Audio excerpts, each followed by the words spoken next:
Les grandes plaines d'Amérique du Nord, où les températures hivernales chutent jusqu'à moins 30 degrés Celsius, moins 22 degrés Fahrenheit.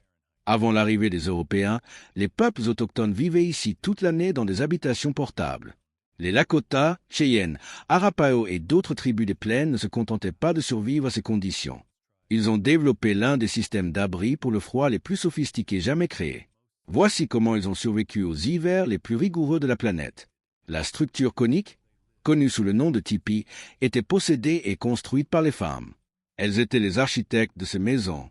La construction commençait par 3 ou 4 paires de cèdres, chacune de 6 mètres de long, attachées ensemble avec du senu, le tissu conjonctif résistant du bison.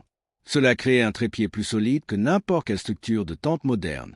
12 à 15 paires supplémentaires complétaient l'ossature. La couverture nécessitait 10 à 20 peaux de bison selon la taille du tipi. Chaque peau était raclée, tannée au cerveau pour la rendre souple, puis graissée avec de la graisse de bison jusqu'à devenir imperméable. Les femmes les cousaient ensuite avec du fil de senu et des aiguilles en os. Waouh! Un tipi d'été et un tipi d'hiver étaient des abris complètement différents. Lorsque les températures baissaient, les familles installaient une doublure intérieure en peau ou en toile, suspendue à une corde entourant les perches à environ 2 mètres de hauteur. Le bord inférieur était lesté avec des pierres, créant une chambre scellée. Entre la couverture extérieure et la paroi intérieure, l'air mort formait une isolation, comme dans les vêtements d'hiver modernes. Cela augmentait la température intérieure de 20 degrés Celsius. À l'extérieur, les familles entassaient de la neige autour de la base, sans jamais toucher directement la peau. Le contact signifiait la pourriture. Elles maintenaient un espace, puis construisaient la butte de neige plus haut. Certaines glissaient de l'herbe sèche entre la doublure et la couverture. D'autres ajoutaient un ozone, un plafond partiel qui retenait l'air chaud tout en empêchant les courants descendants. Le foyer était exactement au centre, entouré de pierres. L'air frais entrait au niveau du sol sous le bord de la doublure. L'air froid frappait le feu, se réchauffait et montait par l'ouverture de fumée. La doublure créait un effet de cheminée. La fumée sortait même les jours sans vent. 2 volets au sommet, contrôlés par des perches extérieures, dirigeaient la fumée comme un registre. Certaines familles creusaient un tunnel depuis l'extérieur directement jusqu'au foyer. Cela fournissait de l'oxygène aux flammes tout en gardant l'espace de vie à l'abri des courants d'air. Les nuits calmes, quand la fumée pouvait s'accumuler à l'intérieur, ce conduit direct maintenait le feu propre. Avant de se coucher, des pierres étaient chauffées dans les braises jusqu'à devenir incandescentes.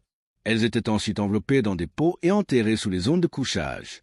Elles libéraient de la chaleur pendant des heures. Quand le camp se déplaçait, les braises chaudes étaient scellées dans des cornes de bison bouchées avec de l'argile. Ce feu préservé pouvait voyager pendant plusieurs jours. Le bois dur brûlait le plus longtemps, mais le bois était rare dans les plaines ouvertes. Les copeaux de bison séchés brûlaient étonnamment fort. Les femmes et les enfants les ramassaient avant l'hiver. Des fagots d'herbes tordues, serrés, brûlaient lentement comme des bûches manufacturées. Les robes de bison d'hiver provenaient d'animaux abattus entre novembre et mars, lorsque le pelage était le plus épais. Les peaux étaient raclées, travaillées avec le cerveau et la moelle du bison jusqu'à devenir souples, puis fumées sur le feu pour les imperméabiliser. La fourrure était tournée vers l'intérieur, contre le corps, emprisonnant l'air.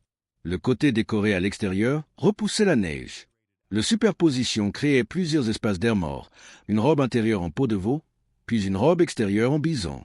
Ce système conservait la chaleur corporelle si efficacement que les gens pouvaient travailler dehors pendant des heures par des températures négatives. Le pemmican était l'aliment ultime de survie. Viande séchée réduite en poudre, mélangée à de la graisse fondue et des bailles. Une livre contenait 3500 calories. Des contenants en cuir crus conservaient les aliments, suspendus aux perches du tipi. Des fosses souterraines tapissaient d'écorce stockaient les légumes. La terre gelée les préservait pendant des mois. Les tipis étaient disposés en cercle avec les ouvertures tournées vers l'est, à l'abri des vents dominants. Cette disposition créait un brise-vent communautaire.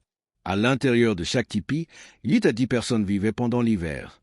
La chaleur corporelle combinée, un petit feu et une isolation ingénieuse maintenaient 15 à 21 degrés Celsius, 60 à 70 degrés Fahrenheit, alors qu'à l'extérieur il faisait moins 1 degré Celsius, moins 30 degrés Fahrenheit. Chaque élément représentait des milliers d'années de perfectionnement. Ces connaissances ont permis à des civilisations entières de prospérer là où l'homme moderne aurait du mal à survivre une seule nuit. Oh mon Dieu,